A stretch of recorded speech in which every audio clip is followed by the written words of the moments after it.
Okay, we'll begin with opening statements. We'll start far left. Good evening, and thank you to the Torrance Performing Arts Consortium for putting on the City Council Candidate Forum. As you may know, our council elections are very different this year due to the city moving to City Council districts. Registered voters in each district will now have the opportunity to vote for only one council member, so your selection is now more important than ever.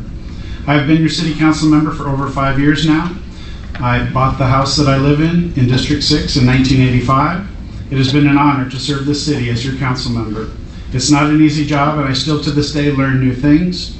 I'm thankful to have had almost 10 years on city commissions prior to becoming your council member. It is also helpful to have been in Torrance for 37 years. I understand Torrance, what people like and what they don't like. And as a representative of the people of our city, I'm in tune with the pulse of our community. A deep understanding of our city and our history is important to be able to do the job properly. And a good question to ask any candidate is, why are you running? And for me, the answer is simple and can be seen by my longtime dedication to serving our city. It is because I truly care about the city I've been a part of for so long now. I have been volunteering now for over 22 years with the Torrance YMCA, and I'm a current board member. I'm currently chair of the board for the Torrance Salvation Army, and I have served on their board for the past 6 years. I have my own business in Torrance. I raised my family here in Torrance. Torrance is a wonderful city, and that's why I want to continue to serve our city in this capacity. As your council member, inclusion of the arts in our community has always been a priority to me. A wide diversity of programs provide our residents an opportunity to enjoy and be exposed to an exciting variety of choices. Our city should continue to support and give more opportunity to the groups who put on performances that demonstrate successful programming. I look forward to answering your questions and discussing your concerns. Thank you very much. Thank you, Brian. Thank you, TPAC, for bringing us together to see the face of the arts in Torrance. And the arts do make the life whole. Always fascinating to see how and where the muse is found these days. My name is Sue Herbers, and if I look familiar, it's because I was your city clerk for 20 years. And I'm seeking a seat in District 4, and this is where Jerry and I found our forever home 45 years ago. And with our boys, Mark and Keith, who attended Wood and Hull and Torrance High. So I'm running as I believe deeply in the city of Torrance, and I feel that the experience and the knowledge that I have sitting in the seat in front of the city council, watching and learning all of that action has really prepared me for a job ahead. I did not have a vote at that time, but I did administer your elections. I served as the custodian of records, and I acted as a compliance officer.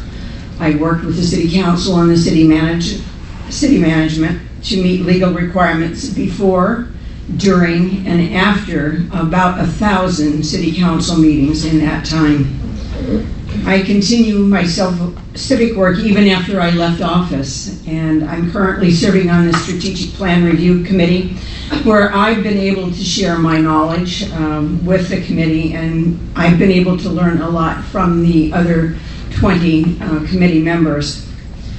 And it's here, excuse me, and it's here that we are looking for at all of the results that you may have done back on the surveys back last year and the scans taken of how our citizens felt about our city. And I'm ready to hit the road running. And that was fast. Thank you. A special thank you to TPAC and Peggy, Byron, and all of you for attending. Picture yourself for a moment looking at a stairway with a small closet under it, a little girl about 8. She hides ribbons, crayons, scissors, papers, glue, anything she can find. She's a latchkey kid whose parents worked hard, but her father has a temper that sometimes gets the best of him. The closet's an escape when his temper flares. And she runs and hides, she draws, she colors, she creates ribbons. Art in any form turns darkness into light. That was my sanctuary and my foundation for my love of arts, theater, and music. My grandmother, she was a concert pianist and a choir director and is in the Piano Guild Hall of Fame. She told me to speak with my music teacher one day. I'll never forget her name, Carly Lorenz. She signed me up for choir. She handed me a C saxophone and a piece of music, and she said, "Come back when you can play it." That was when I started playing in the band, and by the time I graduated from high school, played multiple woodwinds, all self-taught. Arts brought me so much joy and so much peace. I surrounded my 2 daughters with art. I was an art docent for the Adventures in Art program in Torrance for both of them from preschool through 8th grade. Instead of soccer and baseball, we traveled to the Colburn School of Performing Arts, where they both learned classical voice. I'm so happy to be here tonight. Tonight's about the arts. You're not going to hear me say why I should be elected or why I shouldn't. I'm going to tell you why I care about the arts. My name is Sharon Kalani. I'm your candidate for Torrance City Council District 4. Thank you. Good evening. I'd like to thank TPAC for holding this forum this evening. And I am Councilman Jeff Rizzo. I'm running for election to the newly created District 2 Council seat. As your council member, I'd like to thank you for your interest in the upcoming election. The city's transition into districts can give each of us a stronger voice in city government, but only if we elect leaders with deep roots in the community and a personal connection to our people. I was born and raised in Southwood. As a kid, I delivered the daily breeze to our homes, attended our schools, and played in our parks. My wife and I raised our own 2 kids in my own childhood home. It's been an honor to patrol our streets and protect our families over my 30-year career with the Torrance Police Department. Now, my first priority has and always will be keeping our community safe. I'll continue to support our police and fire and paramedics with the resources they need to meet an ever-increasing demand for emergency services. And I've also focused on things like our infrastructure with the approval of a capital budget dedicated to street repair, as well as fought to keep the quality and character of our community. I'm going to go off script here for a second in reference to the arts. I spent 30 years as a police officer, and a lot of things had an impact, a lot of ugly things. My refuge was in the arts. This is where I found solace. This is where I was able to understand the ugliness of what was going on around me and put it into perspective. It kept my sanity, and I appreciate that. That's why I focus, as a councilman now, I focus on the arts and will continue to support the arts in the community. I'm Councilman George Chen. Thank you for electing me as your councilman back in June 2018. It has been an honor to serve you all. Now at the city's first district election, I am running once again to continue what we started back in 2018. In merely roughly 17 to 18 months since I was inaugurated as a councilman, there's a couple of things, or 3 things I want to share that we've accomplished. With the priority of public safety, we started the coyote trapping. 2, I introduced the USA Men's Water Polo Team to pay rent and training at the TUSD Aquatic Center in preparation for the Tokyo Summer Olympic Games. That is part of the theme of what I'm trying to push, to train up new Olympians in the city of Torrance and to drive revenue for the future as we move toward the 2028 Summer Olympic Games that LA will be hosting. 3, November, the Torrance Police Department went online with Neighbors by Ring. That's one of the ideas that I recommended to the police department to take a look. When we've been victimized by criminals who steals and vandalize our homes, now we have a way not only to contact Torrance PD, but we can opt in and shoot them our video, and they could be monitoring as another tool in the tool chest to fight crimes. It's with these kind of ideas, forward thinking, that allows us to enjoy what we are here tonight, such as the arts. I'm the councilman with experience and a vision for us to be leaders in the 21st century community. I've leveraged over 30 years of experience as an engineer, a program manager, and as your councilman. I ask for your vote March 3rd as your councilman for District 2. Thank you. The first question is going to follow up on Councilor Rizzo's statement about the sanctuary. At our TPAC award, our MC councilman told the following story, that in World War II, this little boy was in Italy and the Nazis were coming. And his father wanted him to hide. And so he was hiding in an oven and that. And what he used to get through it was reading poetry. And it turned out that that boy was the councilman's father. So when Councilman Rizzo said that, and the other previous councilman, how it's a sanctuary or how it helps, do you have anything like this or what the arts meets? And we'll start with Sue and go down the line. I do, thank you, Byron. Part of it is when we first moved down to the South Bay, we accidentally bought the first house in the city strip. But I managed to find the Torrance Civic Corral, and I was with the Torrance Civic Corral. That was my refuge. That was my place to go. That was my day of the week to immerse myself in the music that I had missed so much, and it just all the more that we wanted to move. We knew we wanted to move into Torrance, and it was in one of the impetuses to come, and we knew we were coming, but it just made it a little easier to be a part of the community. Thank you. Sharon? Thank you. First of all, there's a lot of ugliness in the world. All of these shootings and things, and personally for me, I believe it starts from when we're a child. Not only has art been taken out from schools, and we all know that art reduces stress. It is a value-based activity for young people and people of all ages and seniors. When we don't have those kind of activities in school, children stop working together, they stop having an outlet for their stress, and they start doing things like playing video games that teach them how to rob banks and kill each other. So I would really like to see us go back to having arts in school. That's why I was a docent. Having outlets for children and people of all ages to be able to come and de-stress. Thank you. Councilman Rizzo. I'll give you a quote. It's a Ronald Reagan quote. And it's, "The arts and humanities teach us who we are and what we can be. They lie at the very core of the culture of which we are a part." I truly believe that. It's the old saying that art imitates life. When we look at it, we look at the arts. For myself, my sanctuary was the written word.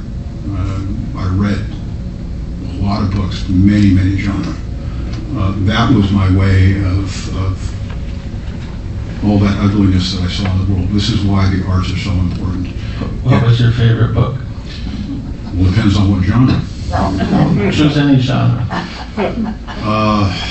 Well, if you're looking at heroic fantasy, David Eddings in the Bulgarian series was very influential. I really did enjoy that series. If you look at the high tech, you look at the Tom Clancy series, I preferred Red Storm Rising. That was one of my favorite books there. Thank you. Councilman Chen.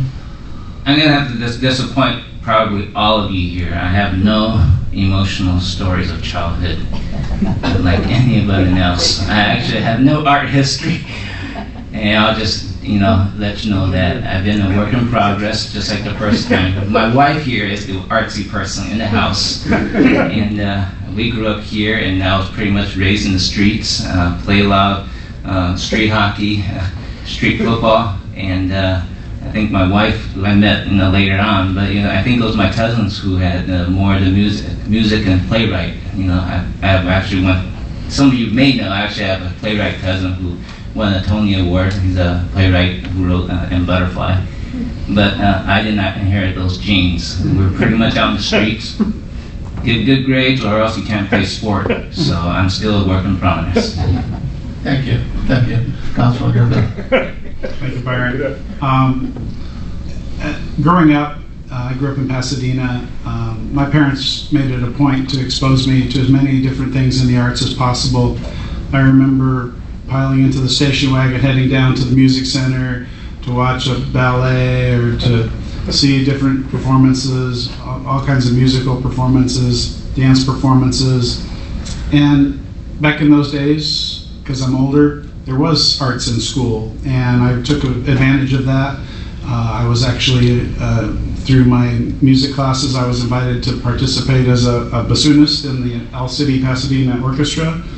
I actually played professional or semi-professional jazz as a saxophone player. And my latest obsession is in dance world. So music and dance have been two areas that have been really important to me, and I think it's because of that background that I had growing up that instilled that in me, and it continues to be a part of my life. And I think it's an important part that I'd like to see heavily involved in our community. This question, I'm going to start the question. It comes from the president of the Torrance Pops, Cindy Scotto. And the question is, when things get bad in the economy, how are you going to help the nonprofits and the arts survive? And so there's a specific couple of questions into that I'd like you to deal with. One that's on the mind of the TPAC groups is, and others, is AB5. AB5 is the new Uber. Have to pay everyone, but it impacts the TPAC groups in that they will have to make them all employees, and that'll be a 30% increase. And the other thing is, as that goes up, the city of Torrance continues to raise the labor and rental prices. So in difficult times, what would you have to, how would you approach this, particularly with those two issues? If you would begin, Sharon. All right, thank you very much. Arts is something that everybody wants to be a part of. We have to find a way to control expenses in every way we can to bring value to the arts so that the arts can continue. I think that there's opportunity to fundraise. I believe there's opportunity to look at ways to come together as groups. You've got some very impactful not-for-profit organizations within the city, and I hear both many organizations operating parallel and not operating together. There's strength in numbers. So there is the opportunity to work together, to bring programs together so that everybody benefits. We just can't continue to take art away from young people especially. I would agree with multiple opportunities. Torrance has always prided itself on volunteerism. Again, when things get tight, we looked at ways to reduce our costs citywide, but we do rely on a lot of volunteers. We would look at, I would consider looking at increasing the number of volunteers available to assist in any of these productions that are being put forward. Again, fundraising is a big issue. I would agree with Ms. Kalani here that we would look to ways to bring those groups together in their fundraising opportunities, and also looking at nonprofit organizations as to how we can leverage those groups in assisting the arts groups. Would you vote to bring back a freeze? There was a freeze at one time on production costs in the city. You may remember that. So as things got more difficult, and we see the cost of AB 15 coming 30% to the groups, and most of them are on very tight margins, would you see that the city to help would look again at a freeze for labor and rental costs? I can't say one way or another, but everything would be on the table for discussion. Councilman Chen. Interesting question. You're asking a guy who did not grow up with the arts, but I think there's some basic foundation we could use, back when we were growing up, is what is necessary to survive first.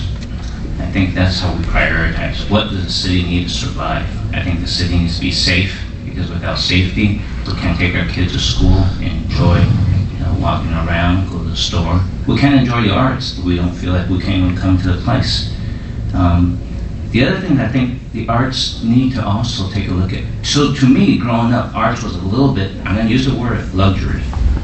I did not have that, but I appreciate it. But I think the arts community also have to look at themselves and ourselves as a business strategy. How do you attract people to come so you have programs that will come and buy tickets and programs? And I think that's something to really think about, a business strategy. Councilman Jeffrey.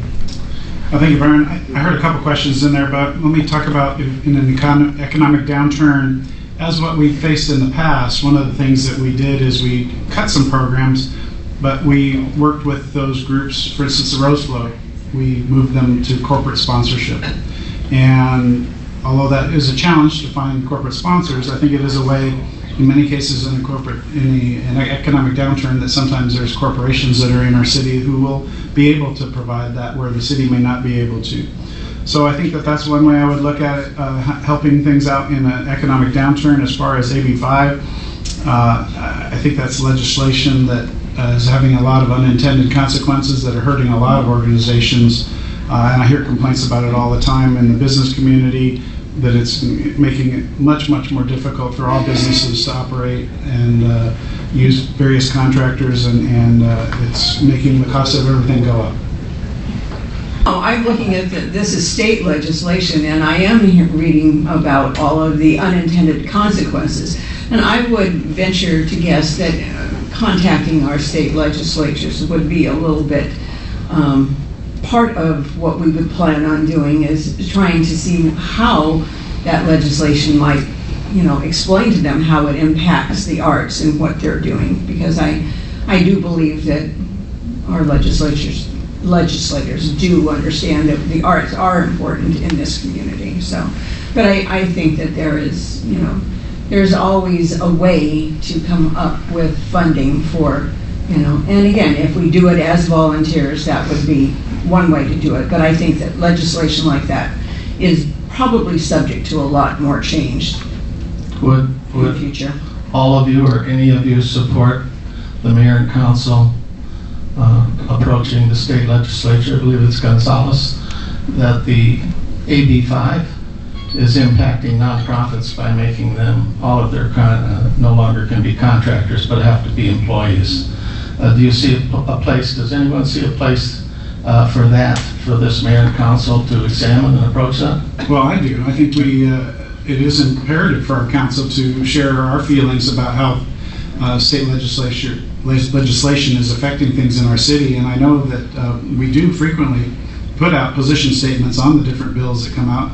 I honestly can't recall what our position statement was prior to AB 5 being passed, but I know that it is something that comes up in many occasions in discussions at conferences that we go to, and I do believe that the city council should be involved in speaking out. Absolutely, we do. As a matter of fact, we need to band together. It's not just the contractors that are involved in the arts. It's subcontractors that are involved in many different fields of business. So this is a real opportunity for us to band together and push back.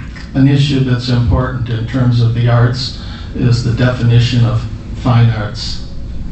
They haven't quite defined that yet. So for the groups, like SBC and Linda, what's that mean? Do we have to fine arts? Isn't that right, Linda? Fine artists, yeah. So one would hope that the council would take a look at that. I think there is some room for that, because one of the things I asked the transportation department late last year to look into was finding a way so that when the seniors in the city of Torrance want to take an Uber or Lyft, can we give them the senior discount applied to it as a decrement? We can take taxis, we take buses. Why don't we allow them to do that for Uber or Lyft? And then one of the challenges they get back to me is, how does AB 5 affect that? Because I think that's a benefit that we could definitely use in the city of Torrance. Again, it's a bad piece of legislation, period. It has too many unintended consequences. And again, it's an issue of not only local control, but it's an issue of personal control. In other words, now the state is coming in and telling basically businesses that who your employees are going to be and how you're going to compensate them. And for an individual that maybe doesn't want to be an employee, but they want to work freelance. They want to do that piecework.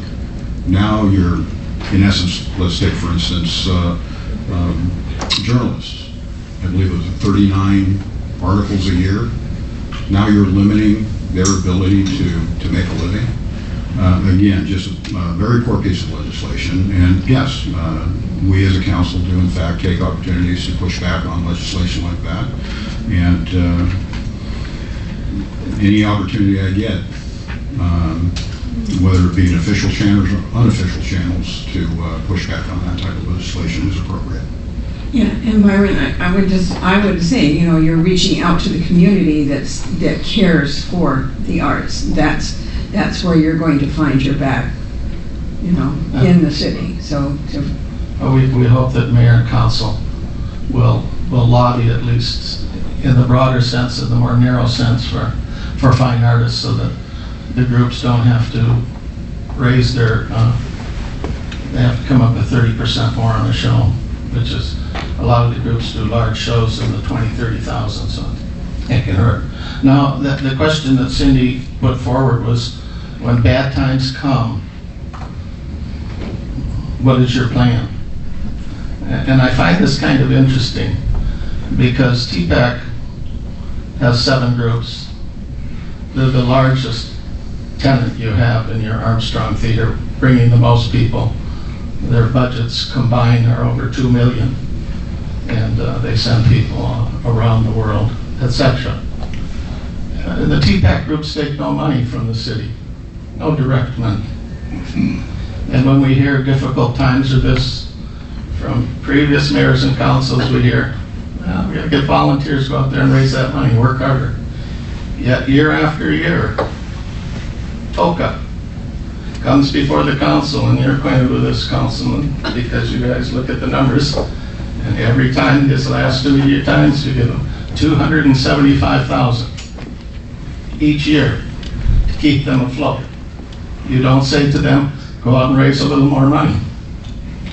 So why are you giving $275,000 to TOCA, which doesn't do as much business as TPAC, and yet when we ask you this question, you go out and raise a little more money?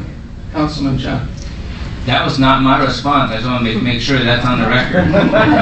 My response was we should treat it as a business case. And for those who was there when we discussed the budget at the council, I'm the one that asked why are we paying out every year. But how did you vote? I think I voted down. Okay. Well, there we go. Okay. But actually, and the reason why I did that was not that I'm against the art.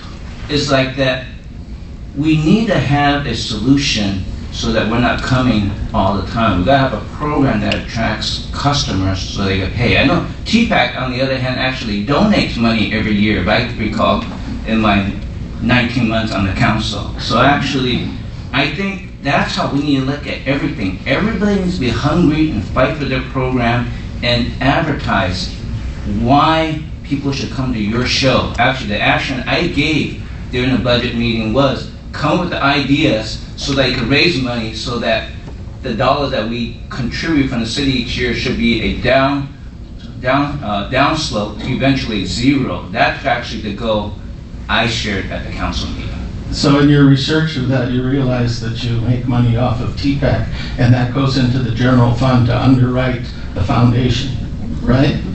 I will. You don't know that? When it goes in general fund, it goes in arrow, and then they reprioritize. So I'm not going to say that is the way. I know that's how you're interpreting. I just asked TOCA to take a challenge to look at it, so it should be a downward slope and not just expected every year. The fact is that you do make money in the city off of TPAC groups and the rentals and the number of people coming, and some of that money is used to underwrite other projects in the art. One of them is the foundation.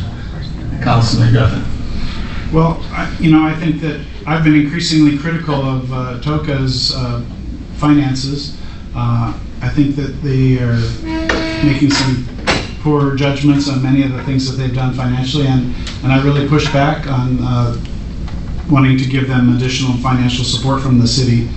And one of the things that I have done proactively with the TPAC organization is I have sat down with the TPAC organization as well as staff and proposed that we move towards a better sharing of the resources of the Cultural Arts Center and give preference to those groups that are showing success in filling seats in our venues. And why would we want to reward an organization that's not filling seats when we have another organization that is? And Byron, I'll be real honest with you, I'd love to see an agenda item come forward, because there hasn't been one, for TPAC requesting money from the city. Well, TPAC isn't, as my understanding, maybe they'll beat me up and throw me out of here. The TPAC groups are not asking to get direct money from the city, never have. But why not take the $275,000 and make it so you don't have to raise the rents on everyone? No answer to that. Well, we raise the rents on everybody in relation. Yeah, and then you give the foundation $275,000 to underwrite it. And as I've said, because otherwise they couldn't stay in business. Increasingly reluctant to give them money, and You just gave it to them for 2 more years. You voted yes on that. Byron, if I may share with you, maybe one way you can control what you just suggested is, I'm not saying don't give to the city. If you held it back, then you could pay for the difference. Then you got it covered. There's another way of looking at it. I'm not saying don't give to the city. You have control of it. They pay their rent. So, I'm sorry, but I did not have a vote in any of this, so. yeah. And right now, Any thoughts on that? Because you were one of the original members of the foundation, TOCA. How's that played out? No. Weren't you involved with them? No, I was not. I have never been on the foundation board. Wow, okay. So, I'm sorry. I have done tasks with them, but I have never been on the board before. Okay. I think it's important that these two organizations come and sit down together. I think what's important is that the house is always lit, that we don't have dark days, that both of the organizations can come forward and say, this is the project that we have, this is the date that we think it's going to be most successful. If we look at this facility and making sure that each and every time it's as successful as possible, hopefully it can be sustainable and we don't have to give money because everybody does well. Well, I think that what the TPAC groups are saying, and I don't have one of the groups, but there's 7 of them, all with their independent boards, and Right. is they're saying they just want fair and equitable treatment. Now, one thing that this particular group of council people did that the board, I think, is happy with is that the priority booking changed. Would you agree, Peggy? Yes. Yeah, so they're very happy with it. Now what they're saying is that under the payment, TPAC, it's not TPAC's responsibility for TOCA to fill their things. They do their own, and when they don't fill the house or don't do, if you look at the numbers, you'll see the TPAC groups are much higher than TOCA. But what they're saying is, why do you come to the TPAC groups when money is tight and you're raising the things that say, go out there and work harder, raise more money, and then you turn and you give $275,000 a year to a group that's floundering. And if you took the $275,000 from them, they'd go broke. Isn't that right, Councilman? If we look at the history of why TOCA is even scheduling the fair, basically what you have is a situation, you look at the history of the James Armstrong Theater and the Cultural Arts Center, is the city was moving away from the actual management of the facility itself. And they were looking for an organization to handle the bookings, to make sure that there were people coming in and sitting in those seats and watching the shows. And they started they moved in that direction, and they established a nonprofit, I wouldn't say a nonprofit, but they established an organization such as TOCA to handle the scheduling and of the shows at the theater. So the city had no responsibility for that. What I would entertain, and hopefully TPAC would entertain this as well, is that if the city were to put together a request for proposal for the existing organizations in the community to come forward and take on that role of scheduling productions and scheduling the activities at the James Armstrong Theater and the Cultural Arts Center. Well, I don't think that the TPAC groups are looking to take over the bookings. They've got their bookings, maybe about 50 a year. They're just saying, why isn't the playing field equal? The Torrance performing groups are your Torrance nonprofits. Your foundation books groups from out of town. So you've put a priority of $275,000 a year to fund a group that books out of town groups.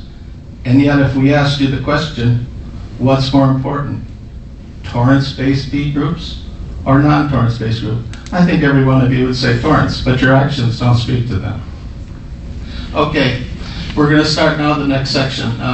We don't have the other gentleman, so Councilman Griffith, you come up here and we'll ask a few questions. And, the first question is that you've been lived in Torrance for how long? 37 years. In which district? 4?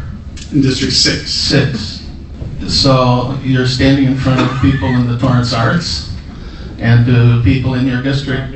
Why, because of your longevity and your experience in Torrance, will you be better at supporting the arts and other areas? Well, clearly I have the understanding of what's important to our city. I have the understanding of the groups that are involved in our city. I have the relationships with the city. And my opponent, who's not had those, will have to gain those from scratch. And so I certainly, it's like experience. It's if you either have experience or you don't. And certainly I have experience in dealing with all the arts groups in Torrance. And I hope that in general my experiences have been positive for all the groups that I've worked with.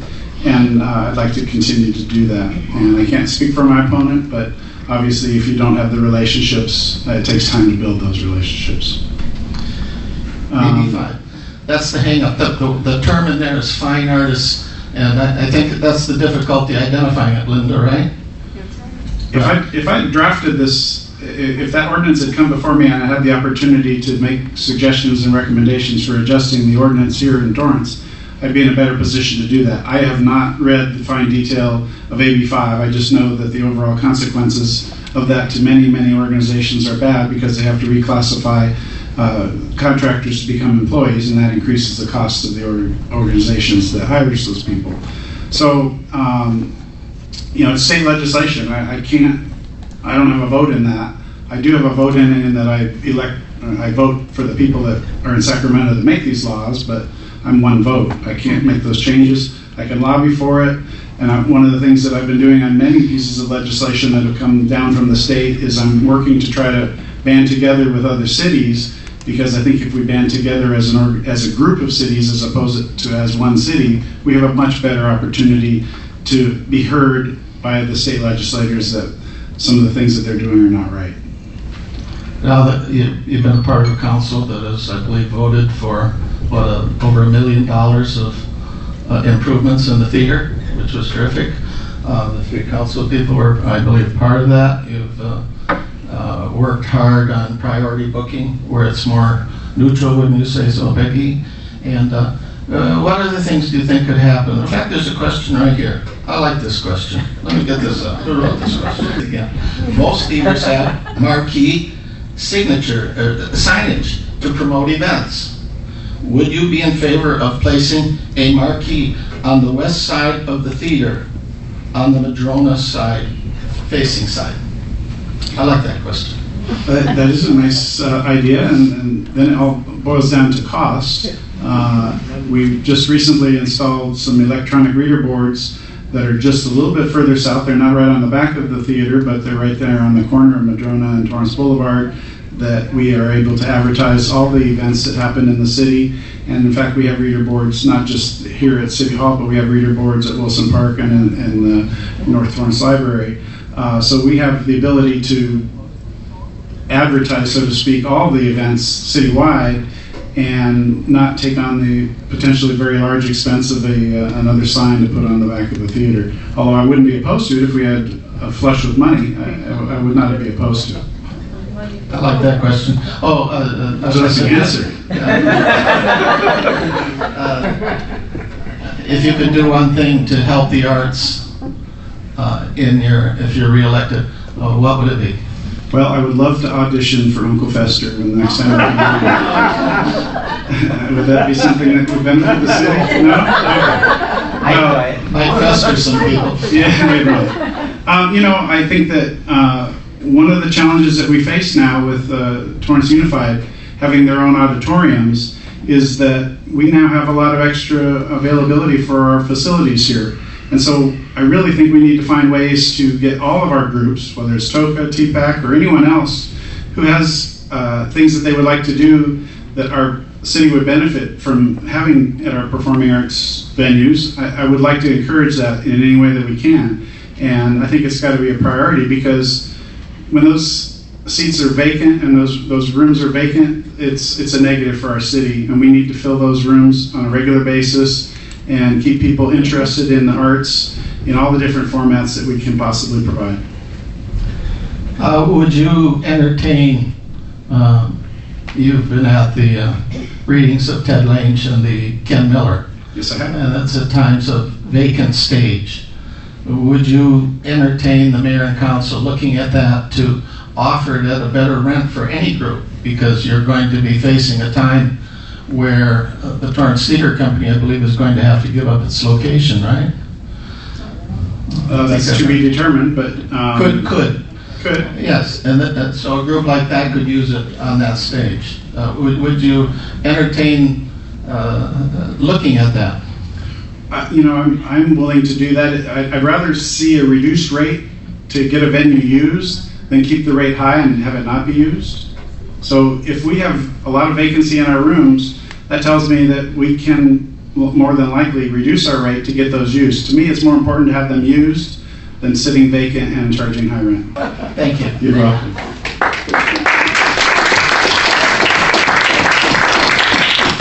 Sue and Sharon, you grab your mics up here. If the arts are a micro of the macro of the city of Torrance, it's not the fire department, it's not the police department, it's not the streets. But a lot of people would agree that arts are an important part of Torrance. What do you feel that's in you in knowledge and qualification or vision that will sustain the arts in difficult times, good times, and any times? Okay, well, my 2 decades of working with not-for-profits and religious organizations within the city, over the last 20 years, we've had good times and we've had bad times. And we've made it through. And we've made it through by having a plan that is sustainable, by having a plan that cuts back where we need to cut back during hard times, but continues to support what we need to do. There's also, again, I'm such a supporter of organizations coming together and working together, because there's strength in numbers, and that's what we have to do.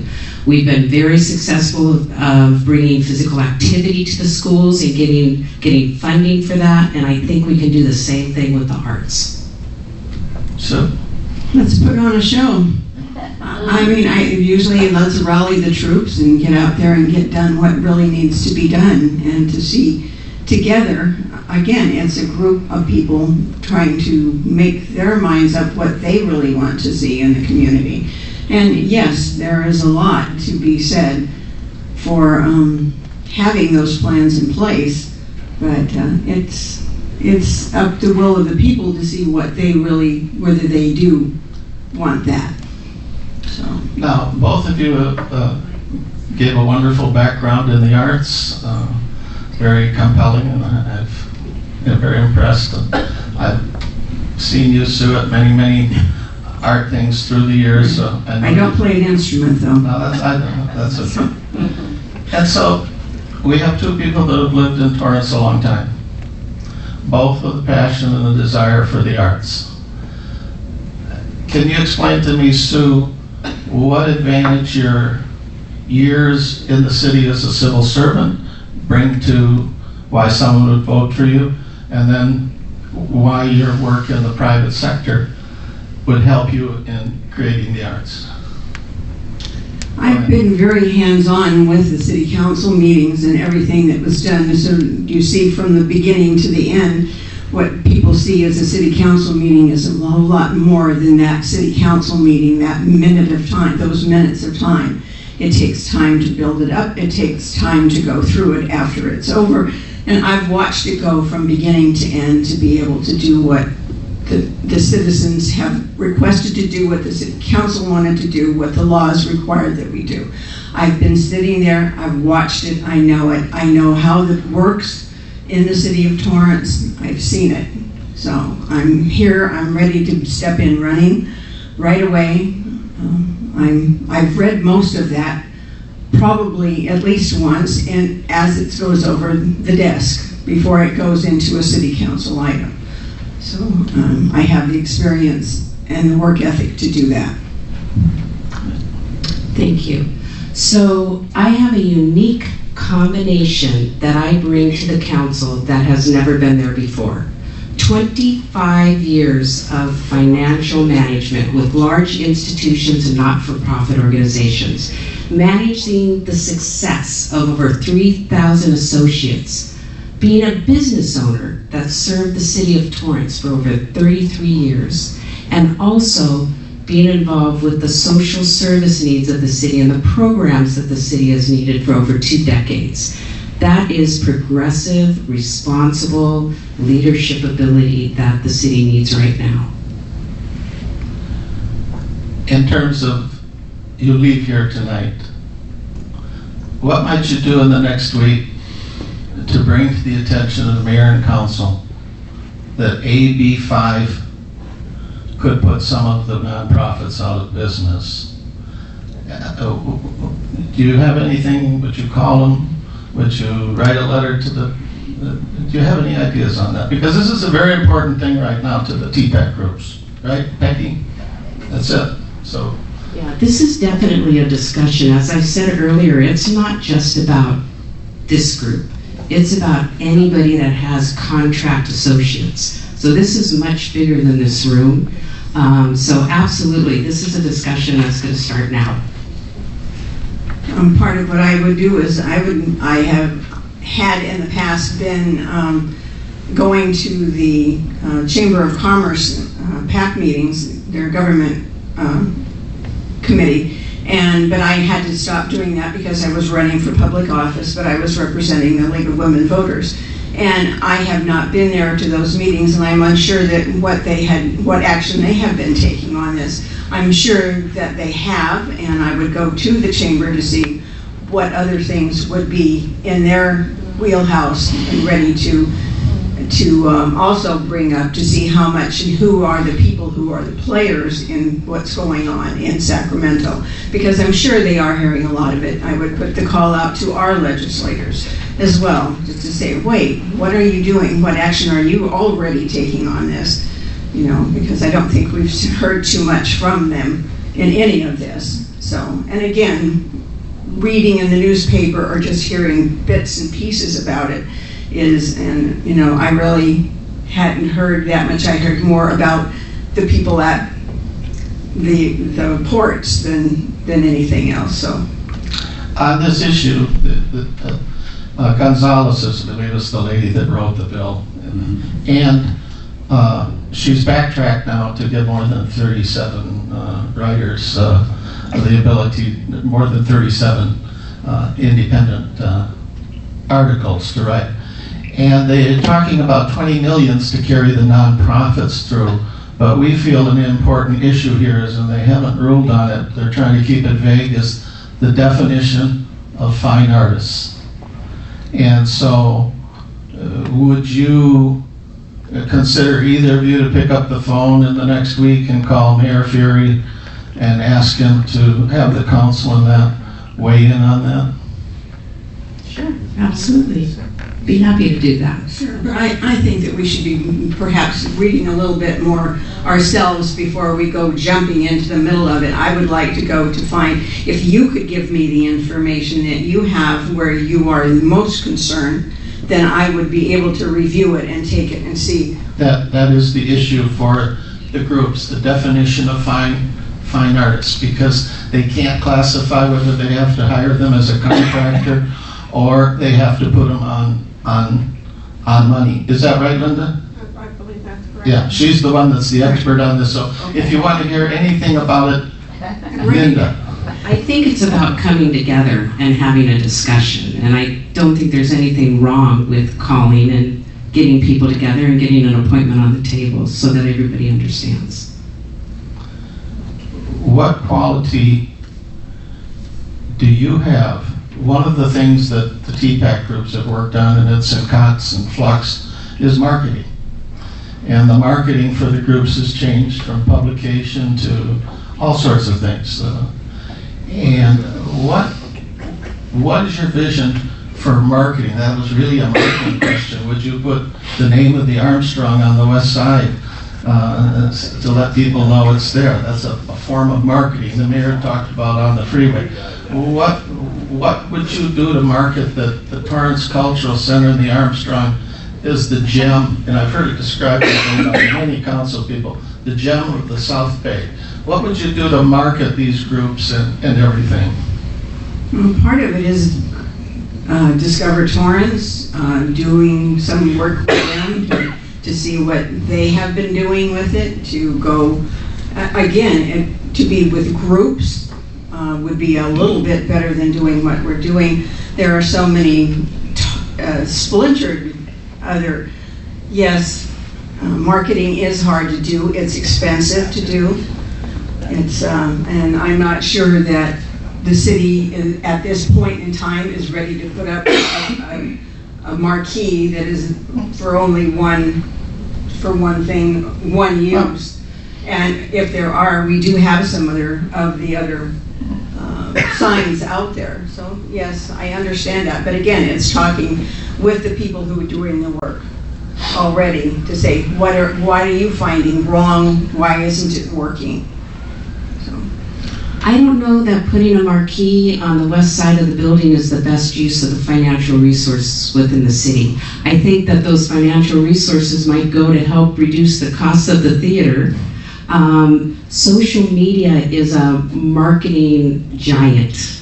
It's very inexpensive. It reaches hundreds of thousands of people so quickly, where even if you did put a sign on the west side, you're only reaching the people that use that street. There's a lot of other streets and pathways throughout the city of Torrance. So like to see that money, if that money was there and we could use it and allocate it, go to reducing the cost of the theater so more people can use it, and start looking at social media.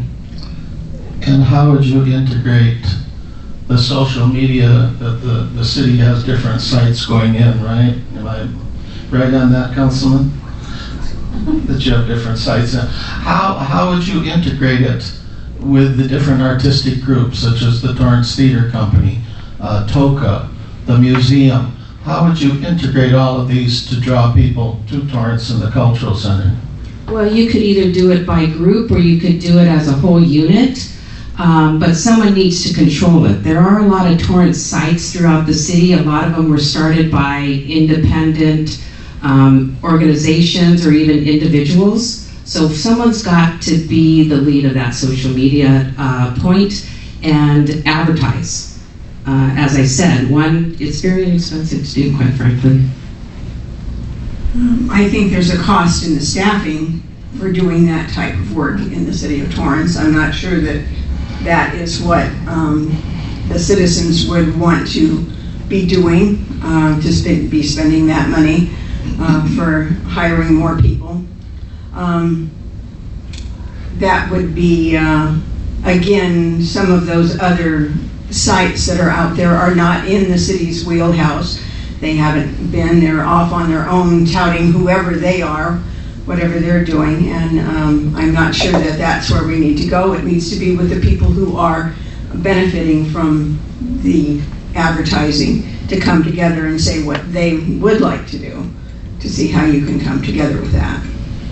This is your last question. You've done wonderfully. Yeah, fantastic. Often you hear people who live in Torrance will make the statement, well, I went to the museum to see it, and I was always with the museum right from the beginning on the MAP committee, so I have a strong support for art and everything, and have a couple galleries open, new one in San Pedro. And they say, I just don't identify with that. And then you'll hear people say, well, the stuff they're putting on in the Armstrong, it's not for me. Do you think that the art that is presented in the Cultural Center and in Torrance by city groups and groups here should try to identify the taste of the people that live in Torrance and everything, or it should be for people who maybe come from Hollywood or Venice or other places? You can start, Sharon.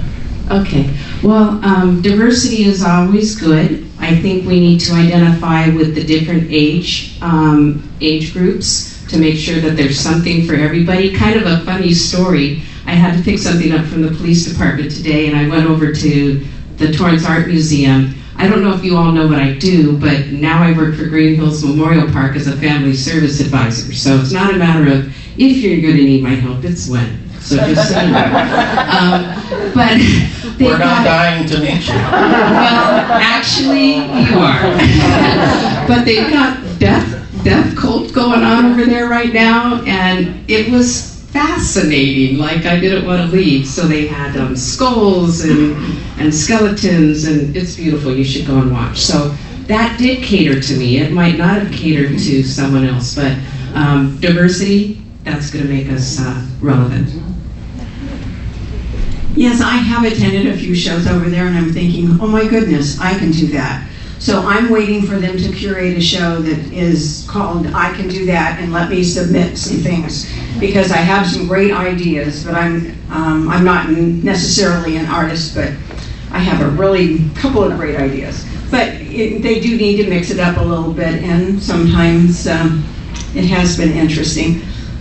But again, I remember being on one of the first committees that came up, and it was back in the day, but when we talked about putting a museum there, and it was basically to get people to come to Torrance as well.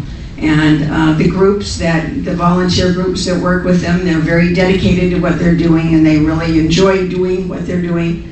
So it's for everybody. Art is different for every person. So we are different. Thank you, ladies. Thank you very much.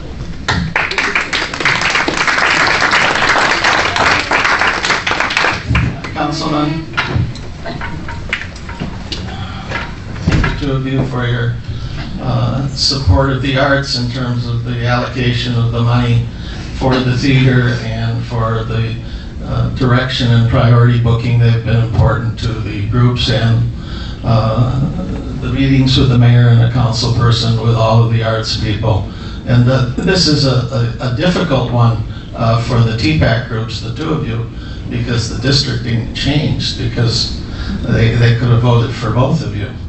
But as the change went, so it's not easy when two people have done a good job and then they have to run off against each other. All things being the same, that you've both done a good job and you're in your district, what would you say to people in the art, although it's not the police or the streets or that, why you would be the best representative to do the best that's possible for the arts? Councilman Chen. Thank you, Byron. So I already exposed myself, my experience of the arts, very little. But I think what I can bring to the table is, at least I have rational thinking. I know that nothing comes for free. We're looking at the arts today. We look at the population of the city of Torrance. I could see it's a more senior population. How do we attract programs for the senior? We have some strategic vision on how the arts community can get together and think about what is the demand. For example, Bruce House opened up a few months ago, right across from LA Fitness. That place is packed every day almost, but there's a demand there. We need to really look at what is demand for the arts in the city of Torrance, and I think we have to open it up for people outside of Torrance as well, because we're going to do some promoting and using social media. Then people from outside of Torrance need to come in and come to our shows, go to our restaurants, generate sales tax, gives you revenue, provides services for the city. We need to think strategically. Who are the customer? What do they want? If we got good shows, they will come. It doesn't have to be Torrance residents. It could be all residents. I welcome out-of-towners come in, spend their money here, and go back home and give us the revenue. I would agree with a few things George has said in reference to that. What the arts bring to the community, again, it's who we are as a community. It's the quality and character of our community. And that's what the arts bring. And that's why it's so important to maintain arts in the community. Torrance is a working class community. Started as a working class community. Residents worked hard, they played hard. They need this avenue that the arts provides to expand their horizons, take them outside their working world. But I also agree with George in that we need to expand it not just within our community, but outside our community. This is part of what we can provide our surrounding communities is good quality arts, whether it be our museum, whether it be the productions that are being held at the James Armstrong Theater. Again, this brings in folks to our community. It provides that full experience. The Torrance Theater Company downtown. I'm going to work real hard to maintain that theater company downtown. It belongs down there. That's the experience. I'm a subscriber. I enjoy, whether it's an evening show or whether it's a matinee, it's that experience to go down, have lunch or have dinner before the show. This is the type of experience we're trying to provide our community. That, coming to the Armstrong Theater, going to have dinner, taking in the show for the evening. Yes, does it help? Does it generate sales tax dollars? Does it generate revenue to help support the operations of the Armstrong, help support the operations of the theater company? Yes, it does, and that's why it's so important.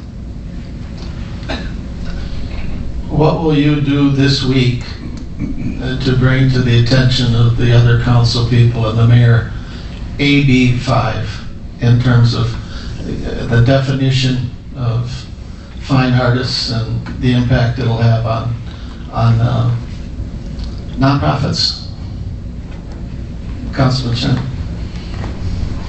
You know, the answer to that question almost seems like a leading question that would be so simple, but yet at the same time, we could, motion for an oral to have a discussion. Do we generate a letter to our legislatures?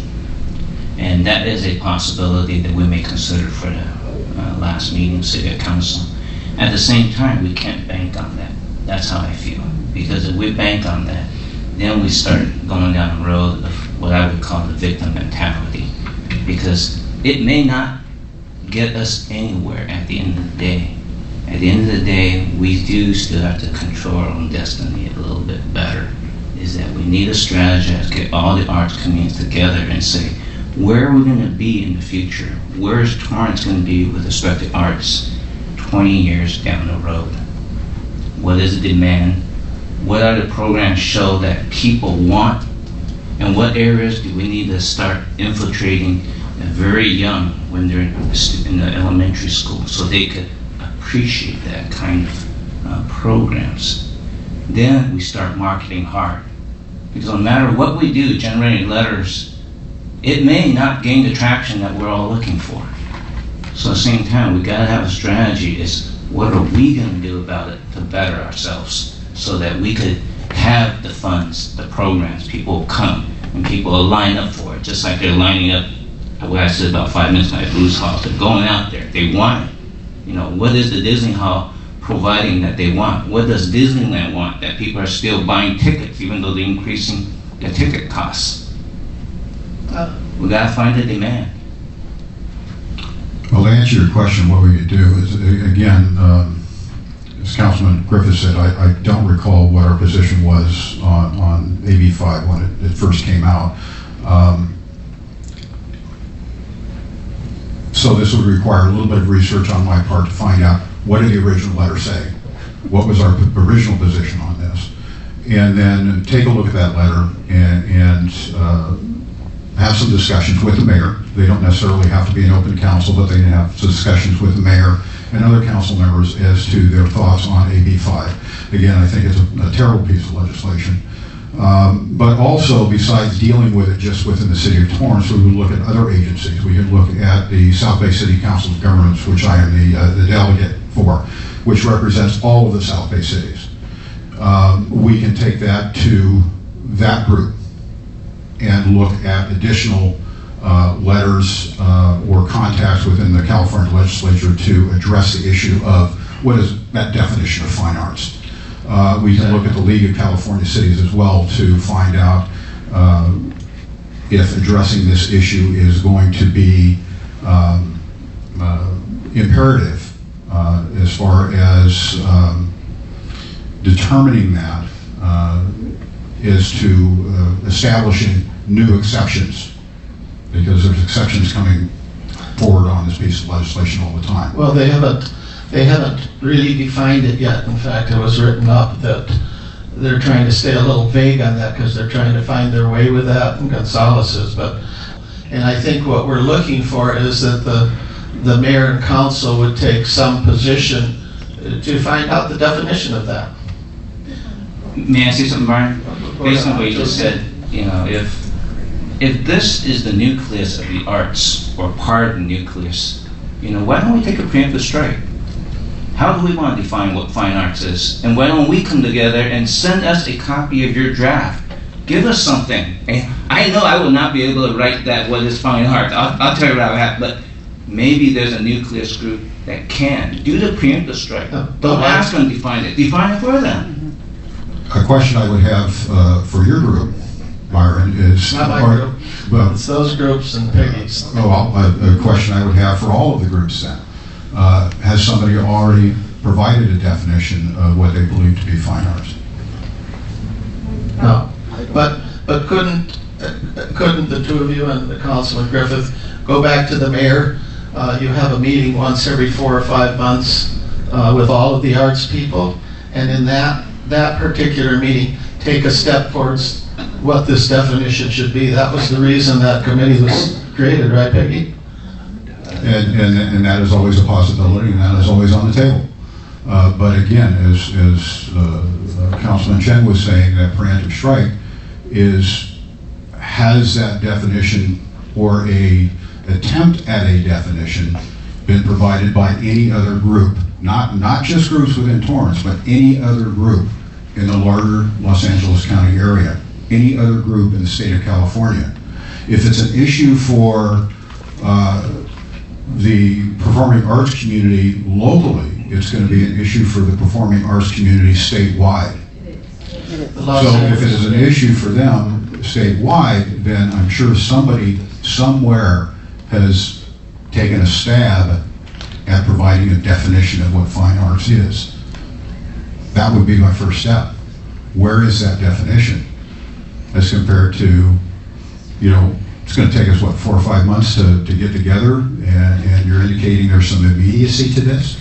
Then let's take a look, take a look out there and find out, has somebody already tried to establish a definition? What is that definition? What can be advanced? This question was from one of our groups, and it's a technical question. The current policy of the theater is that they have trained riggers that's the dropping up and down, right, Kirk, of the stuff. But they're only going to do it so far. And the groups will have to hire their own riggers to do the rest. Is that right, Linda? Yes. Okay. So why should TPAC or any group have to pay for something that should be provided by the theater? Go ahead. Okay. First of all, was all the rigging taken care of before, or is this a recent change? It's a change, yeah. This is a change in policy that's happened, I believe, in the last year.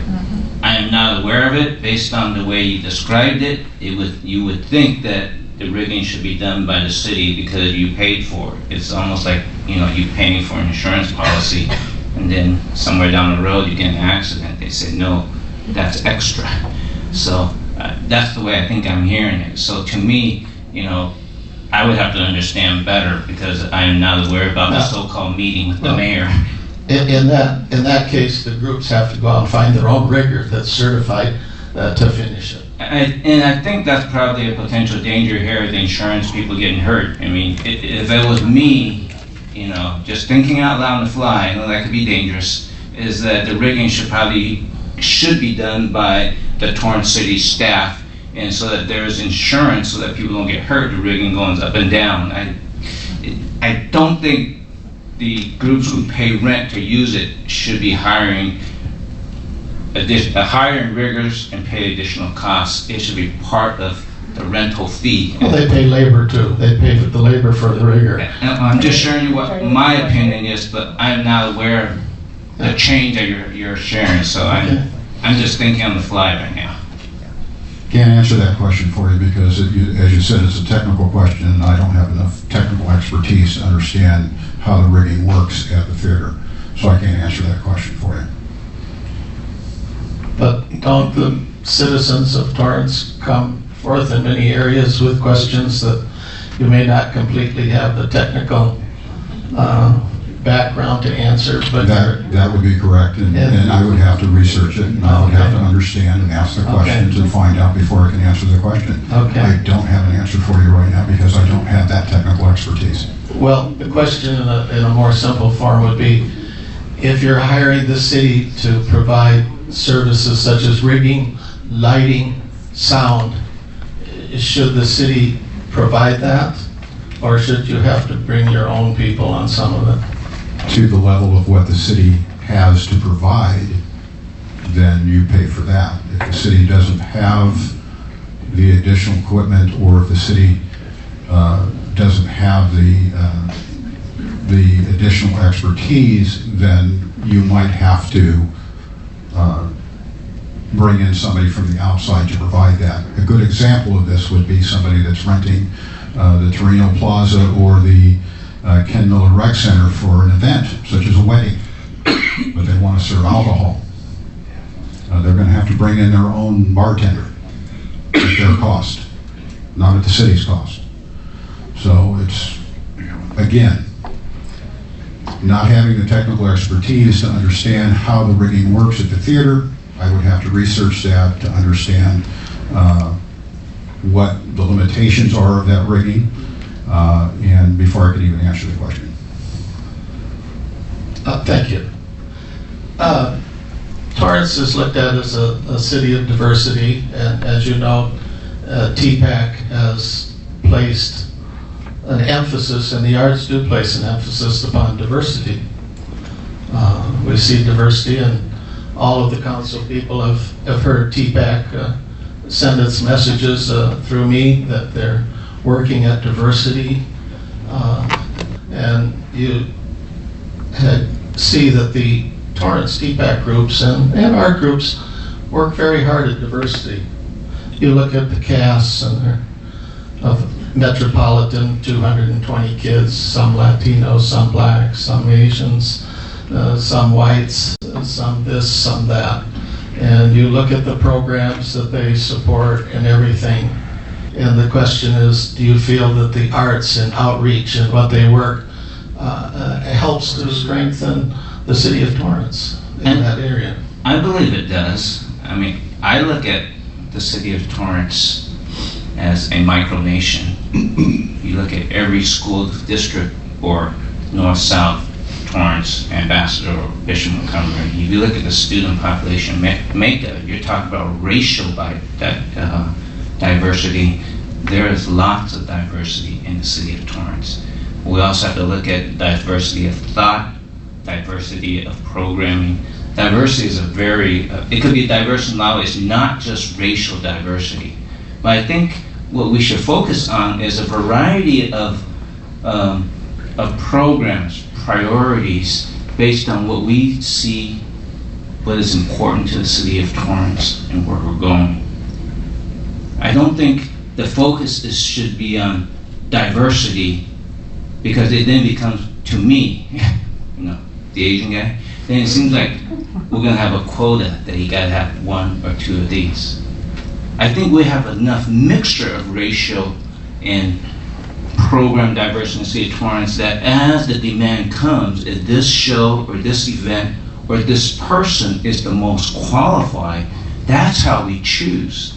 If we choose based only on, if you're talking about racial diversity, then I'm going to give you a very bad example, Then you get a point where you have an NBA basketball player who's playing and he or she is not the best person. It's because you want to put someone there of a certain racial background. I think we need to have division when we want to have programs, have education. The population, by definition, provides the diversity. Then you get the best performers. For those who are less privileged, for those given the opportunity to have some experience. I did not have that much exposure to the arts, but taking humanities class in Carson High School gave me some exposure and made me a little bit more diverse and appreciate something that I don't understand as well. So the way I see it is we gotta stop focusing on racial diversity. We gotta start thinking about diversity of thought, creativity, and then focus on demand on shows, giving people opportunity to be exposed. If someone like myself who tried to learn ukulele and then I was told it's the easiest music instrument, and Amy said, just put your finger like this. And I said, it's not just, my finger just doesn't get there. So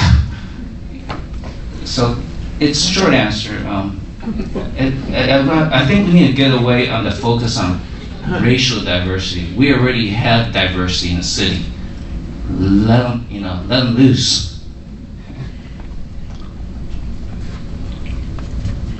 The short answer on diversity, TPAC presenting different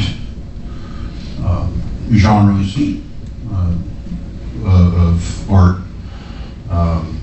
I know, I keep walking over it. The different genres, the different types, the different groups, and that is such a diverse population that the short answer is yes. Doctor, come up. This is the head of the advisory board. She couldn't be here earlier, otherwise she would have been asking you the questions and it would have been better. You have a question for them?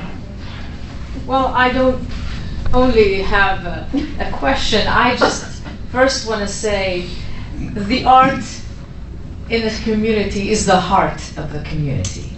And you, as our leaders, make the human, which is the city of Torrance, the brains, the thinkers, the providers of the path and support. So for all of us, we are so grateful when we see you attending performances, being present at some of the gatherings that include all the arts, because that way you are representing the community at this level and everybody feels proud. I've always felt through the connection with TPAC, with Byron and Peggy, the presence of our officials make the event even more, prominent.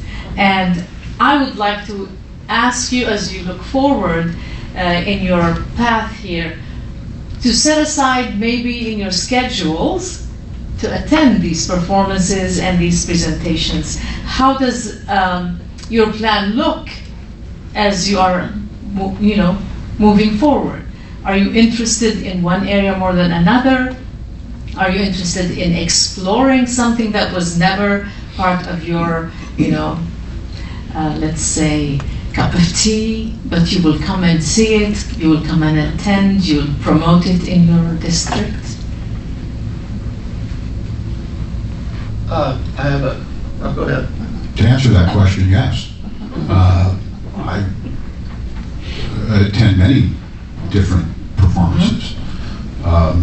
Again, I'm a subscriber to the Torrance Theater Company. I love the intimacy of that venue. I've been to many productions here at the James Armstrong Theater. I've been, I have to say that ballet may not be my cup of tea, but I have been to the ballet. Matter of fact, I think Grandma Claire is in the back of the room. You expose yourself to different venues. I just recently attended the Death Cult at the Torrance Art Museum.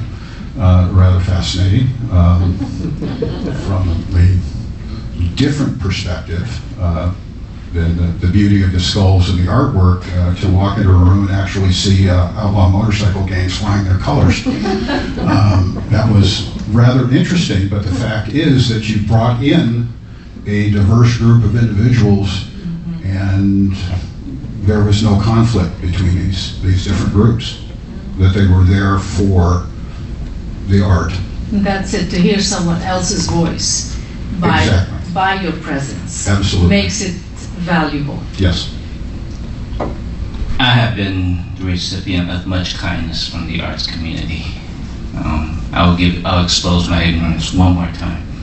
First year I came on the council, I was invited to go see the Nutcracker El Camino, and Amy was shocked. I came back and I said, that was 2018 December.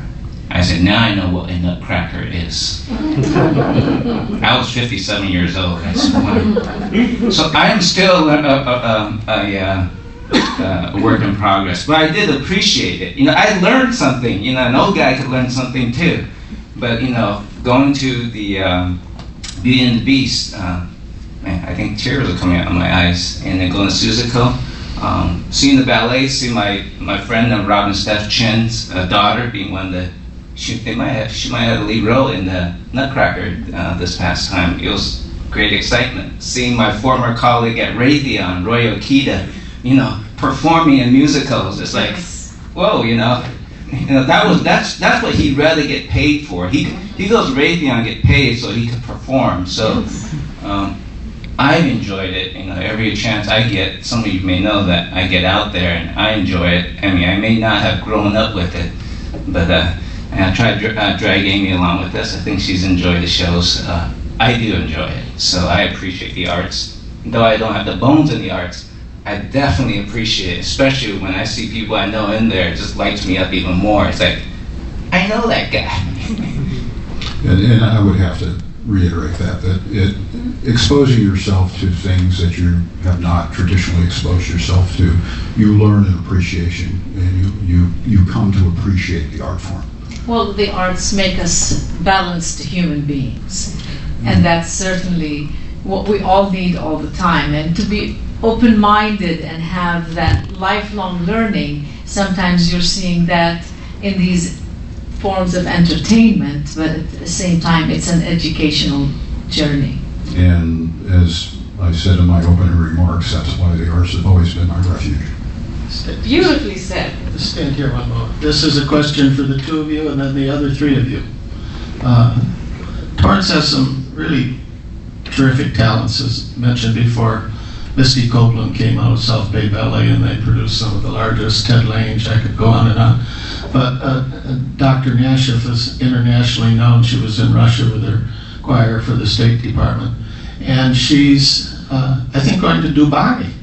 That's the next plan, yes. Yes, has he been asked to be the head conductor? I've been asked to become a mentor, a female mentor conductor for up-and-coming female conductors for Expo 2020. So this is the question for all of you. If you were on the council, what would you do to promote and market that Torrance is sending a top conductor in the world to Dubai to mentor people? Mr. Chen, Councilman Chen. And then we'll ask the people who've been sitting quietly. Well, one of the things probably we should do is announce at the council meeting. Two, I want to talk to our media department, Michael Smith area, and then the other thing is word of mouth. Advertising is a special skill, and I think we need to have pride. We need to get the word out.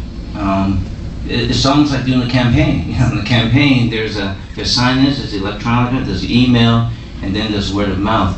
And probably the other way is we need to promote it. If we have a a person going to Dubai and do something like that, maybe we got to have a show here and really showcase it and make it big, you know. And that's the best advertising, when the show is so big here that people leave the show and each person will be able to spread the word for 10 more people. It's called the principle of multiplication. That's one of your best advertising. Then you got to get the word out that the news agencies will come, and then they do the advertising for you.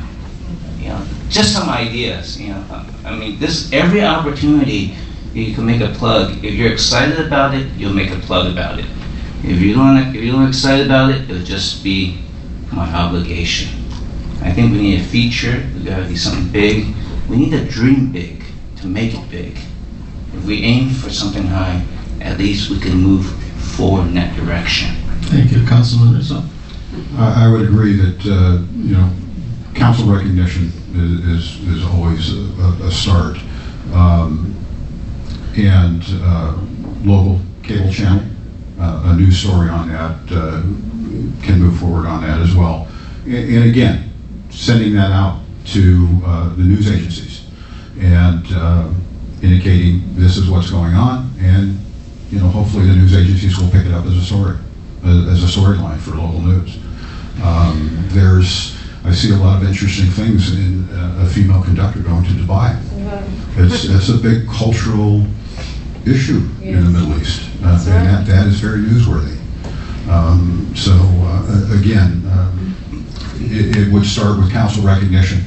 It would start with stories on local city cable, and then hopefully pushing it out to major news medias to see if we can bring them in to talk about it. Thank you. You can have a seat, and now we'll ask the other people. We'll start with Sharon. Yeah, I think I would just like to add, and first of all, it's so good to see you. You probably don't remember who I am, but she invited my daughter, who I told you trained with the Colburn School in classical voice when she was about 13, to sing with her choir at the Botanical Gardens. God bless the USA, is what she said. So it's good to see you. That's why you look familiar. Yes, good to see you. You're gorgeous. Anyway, I did want to just say these two gentlemen so eloquently talked about all the different ways that we could just recognize you, not promote you, recognize you. But what I would just add is the mentor organizations. There are so many people throughout the city, throughout Torrance, but also throughout our area, that don't have that kind of opportunity to meet someone like you. And just meeting you, you become inspired, right? So I think we'd look for women of influence type of organizations, mentoring of young people, both female and male, especially those that don't have that opportunity to meet someone like you. So, and by the time we get all the way through all of us, these guys have done pretty good. Maybe they need to be hired. No, they've all been, and in the schools too. I know that you have been out to schools before, so, yes. You know, but the beautiful music that you create is there. So, and it is a word of mouth, and I think that we can do that. Councilman. Thank you, Dr. Mashif. It's good to see you as always. Sorry you missed all of our fun and games we had earlier. I was at rehearsal. No worries. As far as answering your question about how do we promote and market some of the things that you as a group do, certainly one of the things I offer to all the groups in our city that we work with is if you're unable to come up and speak in front of the city council at our meeting under orals, I'd be happy to take your announcement and read it myself. I'd love to do that for all the different groups that I work with. There's many other avenues throughout the city. There's Torrance Seasons. If you have enough lead time, we'd love to see you advertise in there, and I think that's something that we could do at no cost. Social media, obviously the city has social media. We each have our own personal social media. That's always another good tool. And you know, there's just so many different ways to do it, and it helps us obviously to hear from you. Send us emails about all the things that are upcoming so that we're aware, and then we can turn that awareness into some level of information that we put out through either our council meetings or our involvement throughout the city that we're at, so that we can talk about the exciting things that are happening in our city. always happy to do that. And I'd like to express my appreciation for the past 2 years for your attendance at the Torrance Pop series. It been means very a lot fun. to us as we are launching this new series. Thank you. My pleasure. Now, these are a couple of questions from the audience that aren't tied to arts, but very short answers. Let's put it this way: in life and in the arts, what do quality and character mean to you? And what is the significance of these? Councilman Griffith will start and go right down. Quick answers. Character is everything. I think you can either have it or you don't, and once you lose it, it's almost impossible to get back. And that's something that I think everyone should strive to maintain a good character, and quality obviously is important as well, and that's something that you have to work at to keep the quality up. It's not something that's automatic. So I would say it would be integrity and speaking, holding your words, speaking wisely. Okay. Sharon. Honesty, integrity, and truthfulness. Councilman. I would agree with all those responses, and just to give you an example, oral question. Is your mic on? I don't know if it is or is it on? Yeah. Okay. I would agree with all the responses that previously just stated by the fellow forum members. Just to sum it up, just doing the right thing when nobody's looking. Councilman Chen. I think of quality and character, I go back to integrity at home, and the same person at home and the same person in public, and that my yes is a yes and my no is a no, and I don't need any colorful words to back it up. Okay, these are questions outside of the arts. If anyone wishes to comment on it, or there's no comments, what is your solution for homelessness?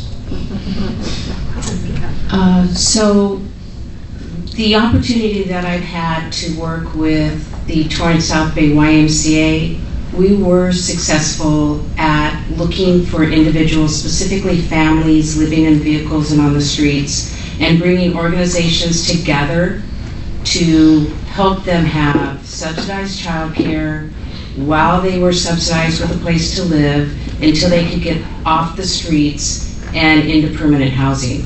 So I have on my Facebook page and my website placed a suggested homeless plan to help try to stop that number and reduce it through a series of things. It would take a little bit of time to talk about it tonight, but you could definitely go there and see it. Anyone else wish to say anything? No?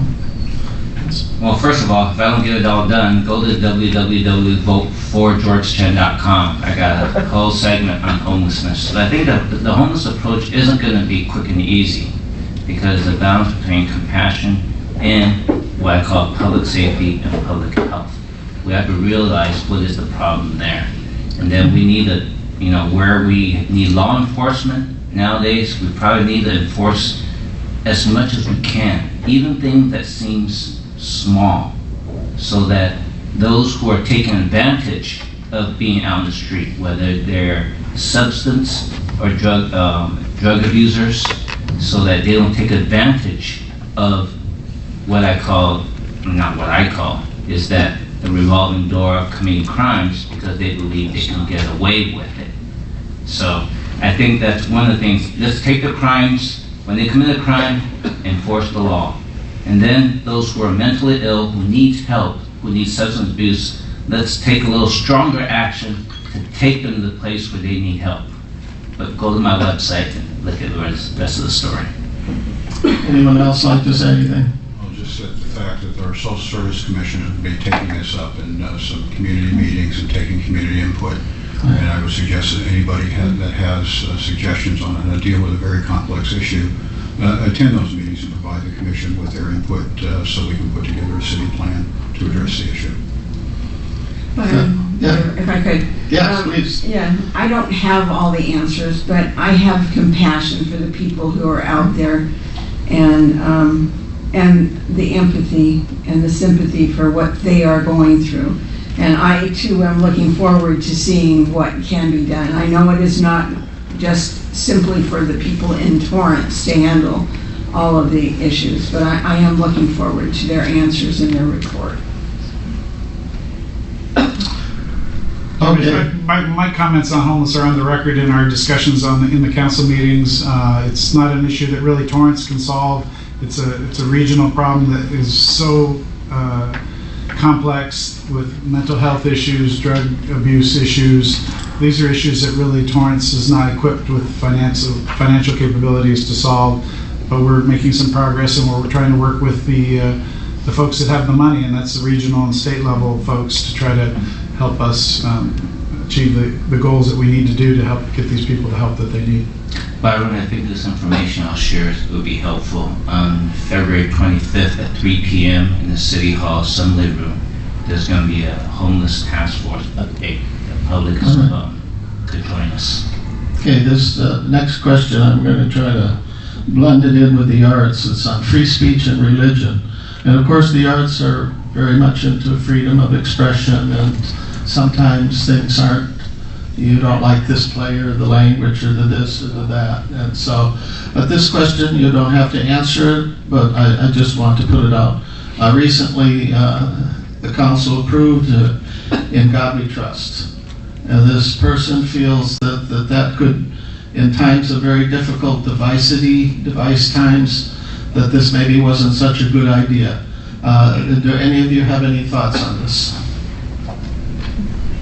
I do, since I'm the one that brought it up. So I think, I believe In God We Trust is very complimentary to the image, not only to the city of Torrance, to the country of the United States.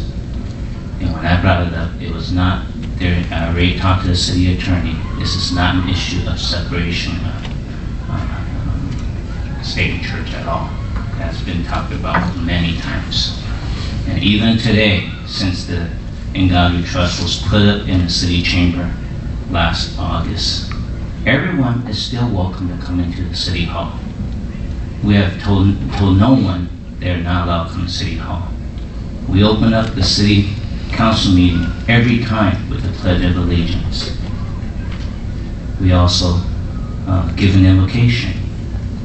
As a matter of fact, I was the one that went to the South Bay Islamic Center the week before, where there was a shooting in New Zealand as a show of solidarity. So it was not a divisiveness. It's actually the opposite of that. It's a way to bring us together. Okay. Any other comments? Okay, we're going to go to the conclusion. Thank you. Thank you to the councilmen for taking your time out of your busy schedule. We know that your job is basically volunteer, and you don't get much of a salary. And your time is valuable too, Sue and Sharon. So in this last minute, I'd ask you to focus on why you should win your candidacy in your district. Councilman Griffith? Sure. Thank you, Byron, Peggy, all TPAC and everyone in the audience and the people watching on the video for paying attention to what we all have to say as candidates. Choosing those who lead our city is a very important task that the voters have. As a recipient of TPAC's Making a Difference Award 2 years ago, I think I'm well equipped to continue to support the arts here in Torrance. I am supported by Torrance leaders far and wide. I have over 80 Torrance leaders who have stepped up and given their name to my campaign in support. Several of those folks are here, former Mayor Scotto, former Councilwoman Heidi Ashcraft, and I have a list right here that's on my website, ilikemikefortorrance.com, of the people that are leaders in Torrance who support me to continue to serve our city. If you can vote in Torrance, you have only one vote for City Council. Please use it wisely. I have worked hard for Torrance and Torrance businesses these past 5 years. I respectfully ask for your vote. If you live outside District 6, I ask for your support to help me win. No matter which district you are in, it's critical to support those candidates from any district that you think will be best serve Torrance. As I mentioned, my website, I Like Mike for Torrance. There's much more information there, and thank you all so much. Thank you, Councilman. Sue? Thank you very much for everybody coming out. Thank you for holding the forum. You've given us some homework to do. Thank you.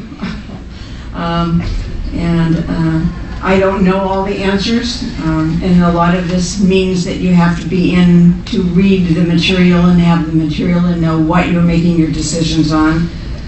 I am looking at the strategic plan that we're working on now. It's a very complete and complex document that gives you an opportunity to see a path forward for the city of Torrance, and it's using the comments of people who have already done the surveys. I would suggest strongly that you look at it when it does come to the city council and read it. It's usually a document that gets put in a drawer someplace or on a shelf and nobody pays any attention to, but it has a lot of wisdom in it. Your voice is in your vote, and you can cast your vote for me. I'm here because I love the city of Torrance, and this is my community, and I want to make it a better place for us all. Thank you, Sue. Sharon? Thank you very much. When I decided to run for council, I did not take the decision lightly. As a matter of fact, I prepared myself for this. And I prepared myself over some time. Again, I believe that unique combination of financial management, employee success, business ownership, and social service experience is what's right for the time. I'm not entrenched in politics. I'm not a politician. But I just want to take a moment and thank each and every one of you for being here and going back to your passion and dedication and creating a place like that closet was for me, where people can come and enjoy and be blessed by the arts. We need to support arts in the city of Torrance, and it adds to the beauty and charm of not only our city, but the South Bay. So again, my name is Sharon Kalani. I'm your candidate for Torrance City Council District 4. Please vote on March 3rd, 2020. Thank you. Councilman Rizzo. Again, I'd like to thank Myron, thank you, and TPAC for sponsoring this event and everyone here this evening. Thank you for your time and interest. As your current council member, I look forward to continuing to serve you and your concerns. I have the proven ability to confront tough issues head on. Most importantly, I have the integrity Torrance needs as a city council member. If you ask anyone who knows me, whether through my work on the council, the planning commission, or with the police department, I think they'd tell you I'm someone who listens first, gathers the facts, and uses reason to guide my decision. We need leaders who can make pragmatic decisions, principled decisions. I've been living and working in Torrance my whole life, and I've personally met many of you. Your passion for our way of life has inspired me to remain on the council and continue to serve you. My father was a decorated World War II veteran who sacrificed much to raise his family here. He taught me the importance of giving back. Having dedicated my life to serving you, you taught me that the rewards of a stronger community and safer families makes it all worth it. I believe I'm the strongest candidate for City Council District 2, and on March 3rd, I ask for your vote. For more information on how you can help, please go to my website at www.rizzoforcouncil.com. Thank you. Councilman Chen. Thank you, TPAC, for taking your time out and attending this candidates forum. I am continuing to enjoy arts, and I will continue to do so. Thank you for introducing me to a variety of choices, from ballet to musicals. Tonight gave you an opportunity to determine who you will elect to represent you in the years to come, one whose values most closely align with yours. Thank you for your trust in electing me last June 2018. I've been working hard in representing what's best for you with respect to policy and financial decisions for the city.